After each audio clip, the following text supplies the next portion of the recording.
say police station e be flag bearer first and sana regional executive sana ai sana tie odi owura no kra ni we die because honestly I must be very honest and sincere. I am not comfortable with that because register bank na ediko flag bearer but I would say meet you pa what the register bank register na I say register na ho dadan register na ho dadan according to Nana B any di nkomano pay no register na ho dadan no still valid it nipa kakra bi na congress ne beji wo matunu say I disagree Kosimani is register no ho wo court Kodoman Central register no wo court what I say Kobrekum West register no wo court Boma Gidiomboakon register no wo court Kokuma Sibabi register no wo court register na binim court no na wo sandi akwakoto Master Mamina food details no menka because society am any by nyagene that step is very very dangerous. No that step that stand is dangerous. But ma prepare Emma.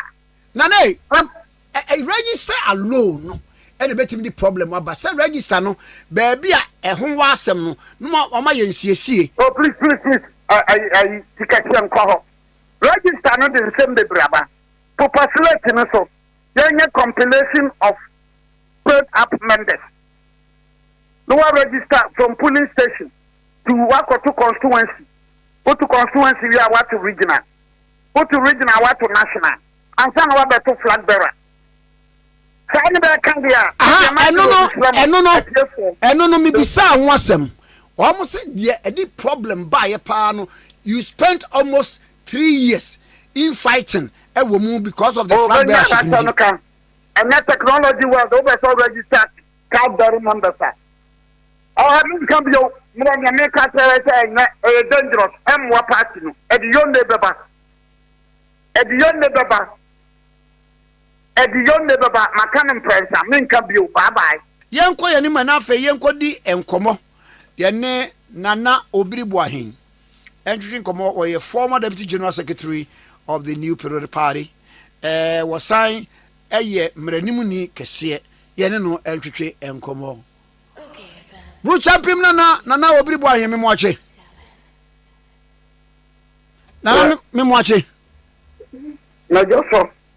Now, I'm to say, I'm about Roma. Where Mammy from Fissy and a veteran of the Supreme Court nominees. Any questions, sir? A big Konubusa woman answers some the Mayano. Means only a bit where I would let Janet say. What's your head? May say veteran of the president's nominee to the Supreme Court. Minim say what me at an take a crack questions a bisa woman any answers some the by Neto say. I am a teacher.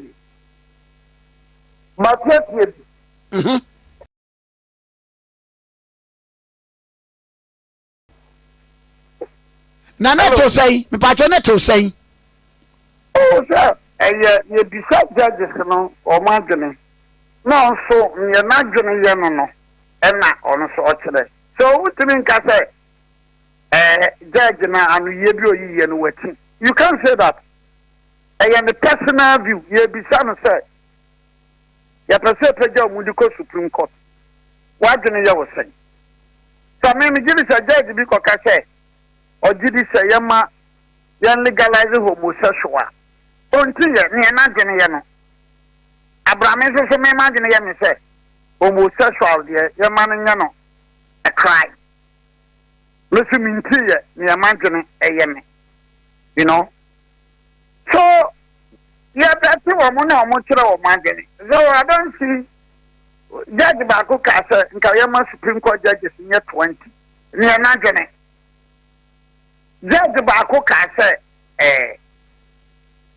President Okomuno, Ultimate Kubu, own clear, near Nagane. Every judge be super cassette. Obi president betuma komiensa. Ontiye, ni imagine. So, I don't see any big deal about this. Or you have veteran. Mpatoti mase. Oti menka. Metio pa nana, metio. Yeah, oti wenya dia. As I say. Yeah. But no, ba could be say. Obo bi say ba could be say. The judgments. And speaker no Bekase. No. The chairman of the committee Bekase. No dear more I'm more mama. But I think it's important in future. So be the promotion to Supreme Court. As I say, you High Court judgment sign will deliver. Send a call Yabanen. Send a dan in a P-Court. Sign now, Madam and New Supreme Court. It is very important. Editing money important. What's it? Editing money important. You need to know. Often, Abrochire Ubisa Judge be said 2024. My judgment saying, "Onim." The interlocutory rulings saying, "Onim." So I mean, it is very important because of you. Judge be one on my judgment cashier. Even I promote. Let me take Dennis Ajay. Dennis Ajay, I am a church or book singer. So, Obi Sammy said, "Oh, book, not an arm or book." I just say, what the Supreme Court, I won't turn Kennedy. You know, what the Supreme Court, I won't turn Kennedy. So, it is important that this court judge the cry promotion to circuit court. If they would judgment, Sawama. Circuit court, you have the call high court. It's a fair judgment. High court, you have the call P court. It's a fair judgment. Say na woman. Say na ya reverse. Say na ya reverse. But in May 2011, the Court of Appeal in Kumasi sat on 3 appeal cases. May 2011. Court of Appeal sat on 3 appeal cases. And I won the 3 cases that very day. It's a record for me. That Court of Appeal, I'm a ruling cases in the cases in the sending in an enemy womb. Cases in the sending in after me deep. Would you say me as a lawyer? No, Mr. Anyamida. About that. So, Judge, if you want man, Judge, if you be my ruling, there's a high court judge, be my Oba, no, so got copy. Or my ruling be in respect of contempt. I think she's still a high court judge, but a very brilliant ruling. Very brilliant ruling. So, Kopekania. Well, can I say, ruling where you are no cranny,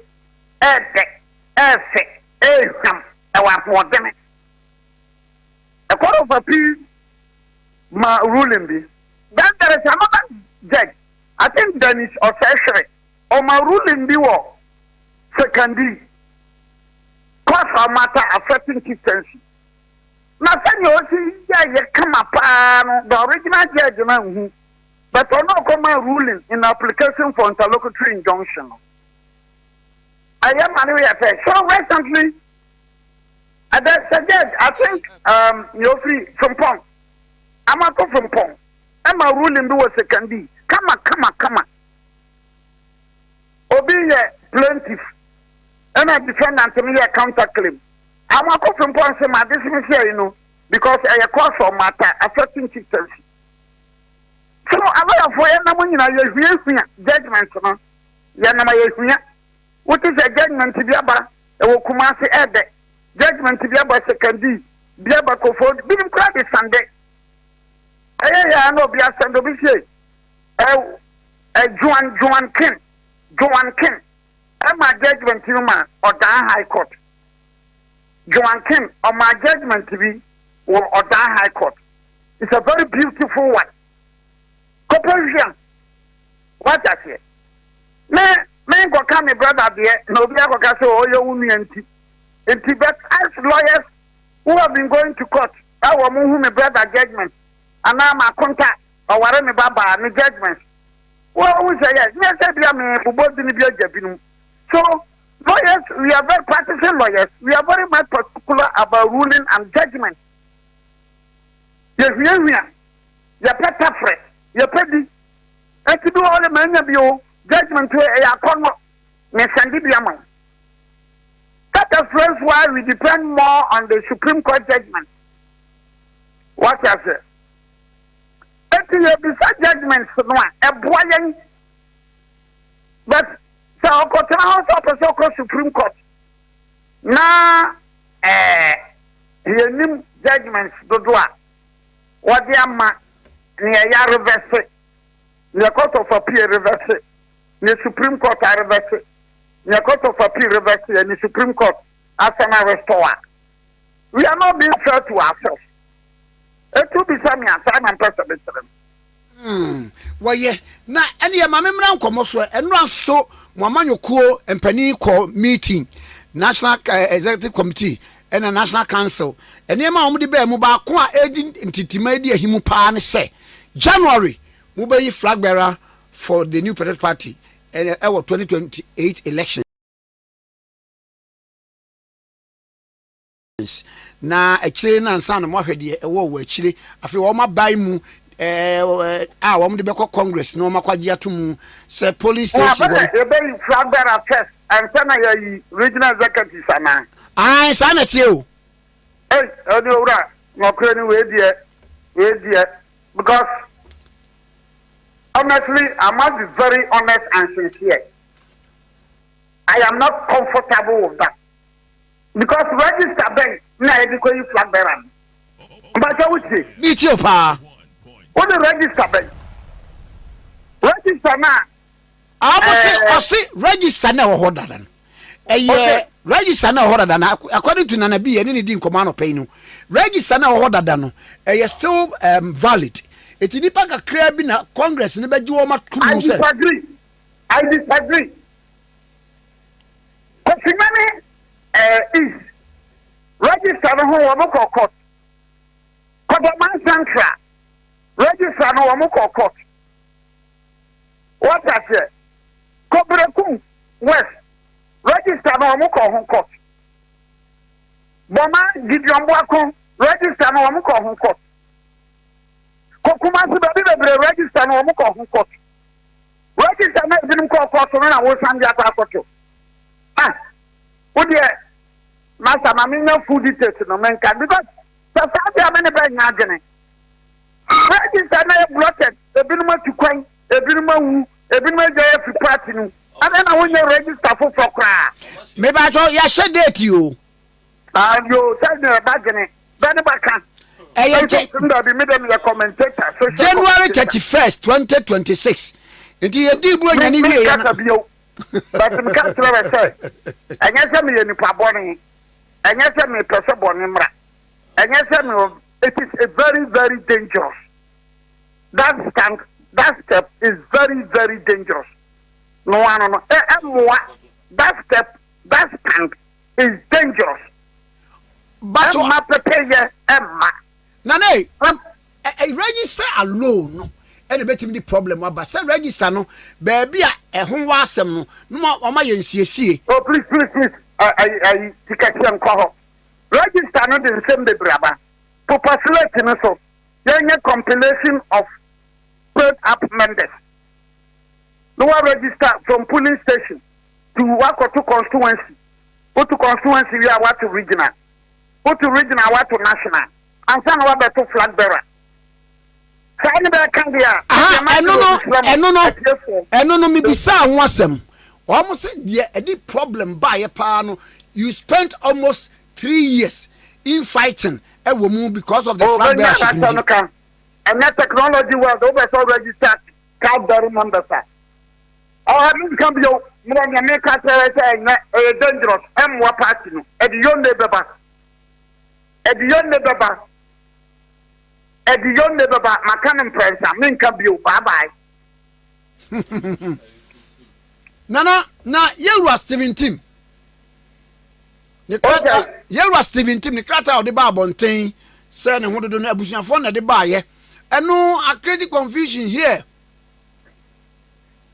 Oh, a create confusion sir. Let's about the band because I need to abusuafo na twere. 17 in the general secretary on Tiapa. Or chairman. A chairman on Tiapa no atraba. No twere mai na ebe na abusuafo atraba. And that class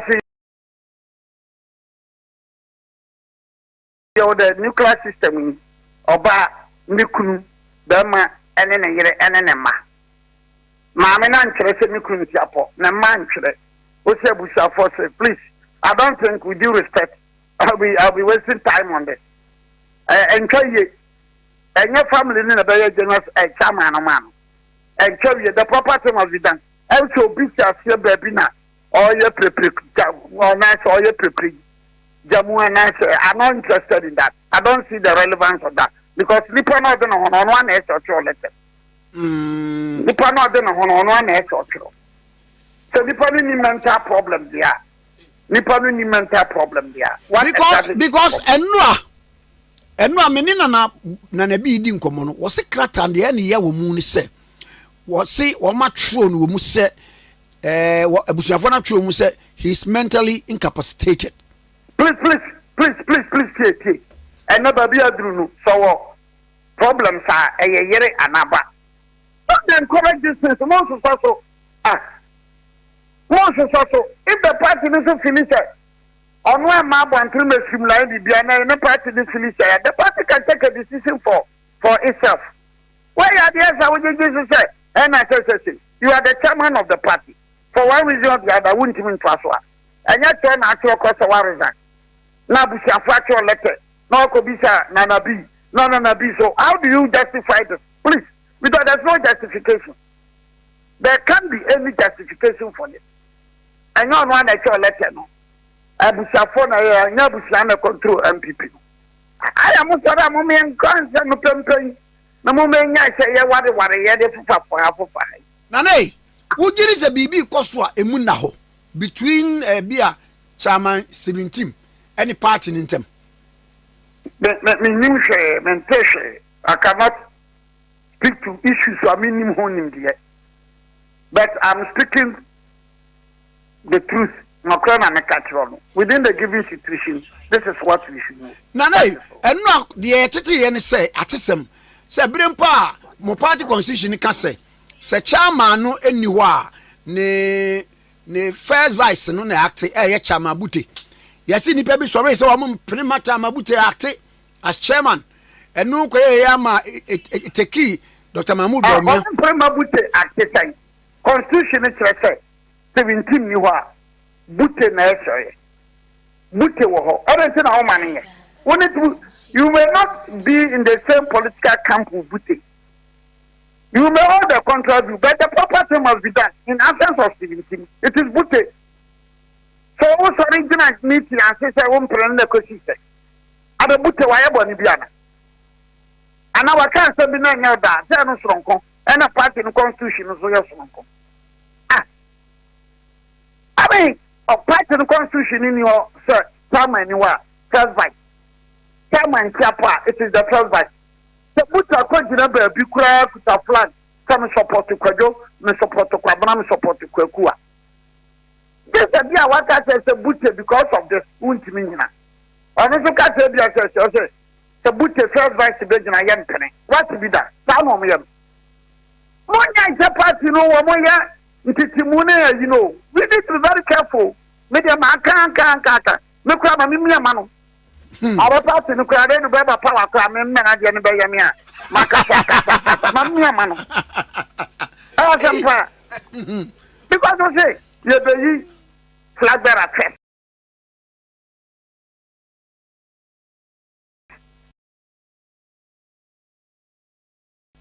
Ubenya party nanya nsusan aba party because obi o a parliamentary candidate. Okodi Mr. Eyachi. As for Abena Mr. Eyanya, a defect in the parliamentary ambition. Okodi Biachi, Nabianya. So when you do that, Okafasa Kanakisi Subanina M1 party. Party Nipa Kopa the winning. It's a thing now, Yadin Kama, I can find Yadiko. Yes, Yadin fine cough.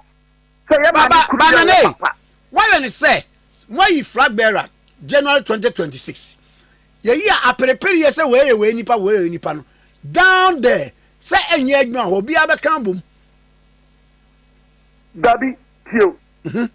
Abasa, parliamentary candidate, parliamentary NPP Guru, flag bearer BH, Nuanyano. There's the possibility of all your solutions. But what's the matter? Hello? Nana Yetio. 2006 to 2008. Kosha Wama Lusu. Parliament, I the constituency chairmanship elections. Because better way Akufo Addo Montoman. Better way Lanche Life man Banda. No one answer Martin Ho. Already a tono. We was a very good, but already a tono. Parliamentary candidate, in fact, in 2012, Name ya Akufo Addo ni na nebe bre ya campaign say we ya ala nipa we ya de benye. Nebe so benye ala nipa so nebe so benye campaign. It should be a lesson for all of us. It should be a lesson for all of us. Lesson, man. What you say? It should be a lesson for all of us. Maybe I'm not many about Canada. A decision by the National Party. That's not a better person of Ben Simon who be old. Because by Shaya, and in Susan Sober Party. Mahamadu Bawumia, yes, but it doesn't mean, sir, that some be a casa.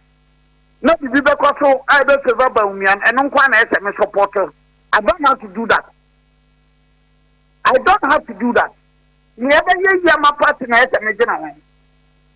No, Bawumia, there is nothing wrong. Official, Bright Tempona, there is nothing wrong. Obu Kennedy Agyapong, there is nothing wrong. Abiu Adenimo, there is nothing wrong. But we need to be very careful. So, in attempt to say, which crew I don't know money for back. Not beyond the Biabra party. That decision now by a very dangerous. What I have two presidents and some other two constituency, no. I'm more party, no. I'm more party, no. So different from now they are control. Police station, constituency, there's this. Another man, Niadona woman.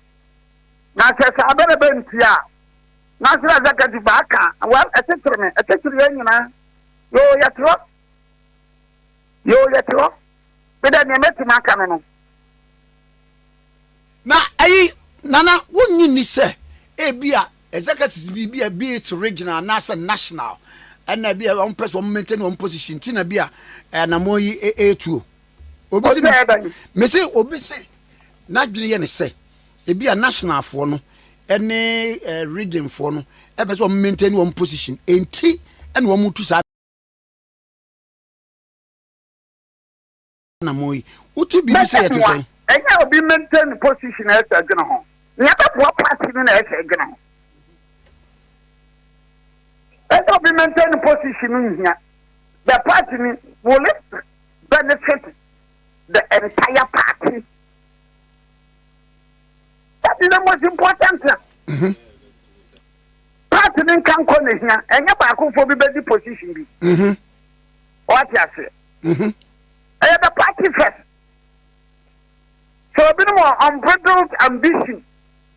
Never in pursuance of the unbridled ambition, but you say, never waba. You better get a party no, the party no get a home. No personal ambition.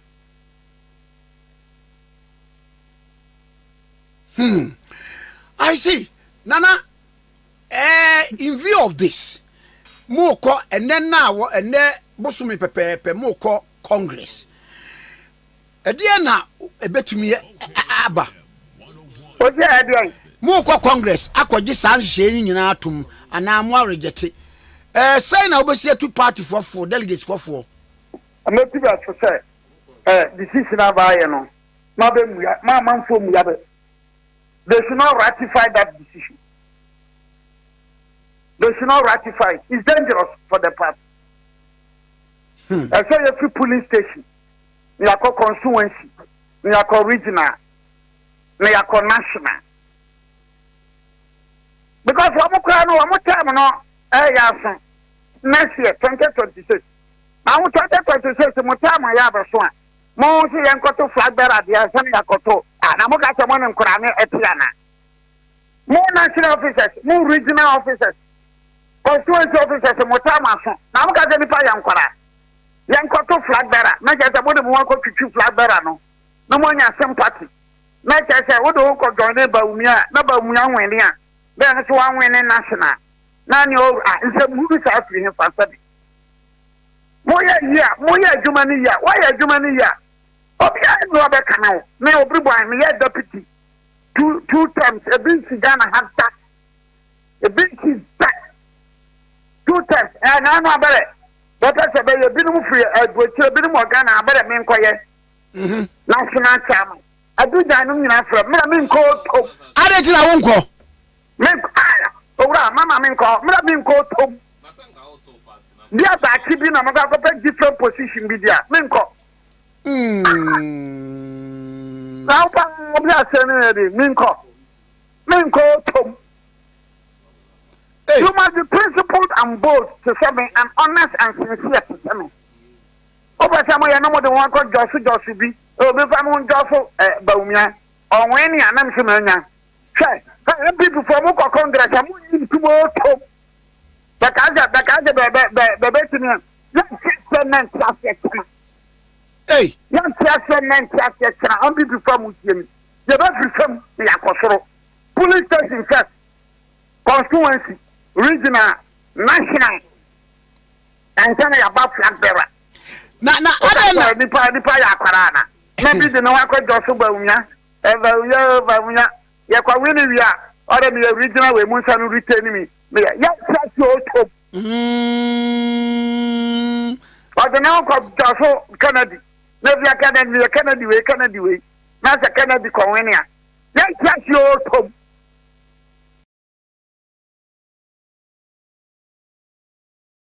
Oh, NPP, yeah.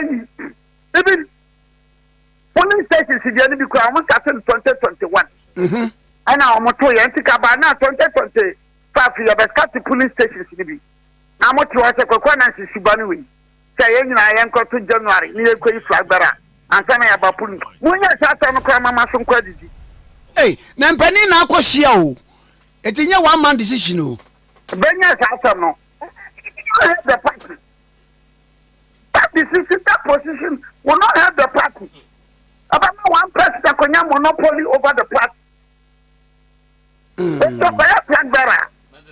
National executives, regional executives, constituency executives, in Ababato or Nkwaningam. There must be dissenting views. Sir Muko ye and Noah, Nipa Bakunebe control party in the next 3 years. I will not, we shouldn't do that. Unya Bawumia, Unya Kennedy, Unya Agyapong, Unya Adonimo. Boakye Agyarko, you need everybody any nakita for. I'm saying I'm MPP, I am MPP. So, and I don't know, she said, I'm not going to me my campaign here, but I better suspend me. Hey, no, you see, as a system, I brought you for in Abato Banibi. Young being for Lupin, so but you're not about her. Ah. Munya system eden yo as I said you paid up members otchere biasia obatubi or abrochira obatubi or Nigeria obatubi but omo a proposal expansion no say former DCs former appointees former owura asama me kanu asampa me kanu and expansion. Every card-bearing member of the NPP must have the opportunity to vote and to be voted for. Every card-bearing member. And expansion, we have to now economy a city not to say Gyamfi Jayana. Problem in expansion, and you're talking overhauling. Every card-bearing member. Of the US and yen about the Taba of Mameto or the Taba US, Canada or Beto, UK or Beto, Japan, the video of your Beto. Most of the collaboration for now, the Mamuska Mayor Party, the Mamuska. Every time about Salmo Channel. NPP need other trouble. And that technology about we issue 1 month to over register NPP members in we are still waiting. When young man, we are sick and tired of this thing. But I'm not bothered, It is the party, and we must accept the party, and we must worship the party. Okay, now the party first, and your individual first. Remember Bawumia, but look at Bawumia first. Minion to MPP first, and son of Bawumia. It should be MPP first, and Bawumia first, MPP second. No, MPP first, Bawumia second. NPP first, Kennedy Agyapong second, NPP first, Boakye Agyarko second. I see. Any Nana, my mina was na me senyam pamfama. No. Mesme da say. Nana Obiri Buahen, a former Deputy General Secretary of the New Period Party, where ye emerenimu ni ena yeneno atwenko no. Thanks for watching. Like and share the video. You can also drop your comment. Please don't forget to subscribe. Click on the bell to turn on the notification.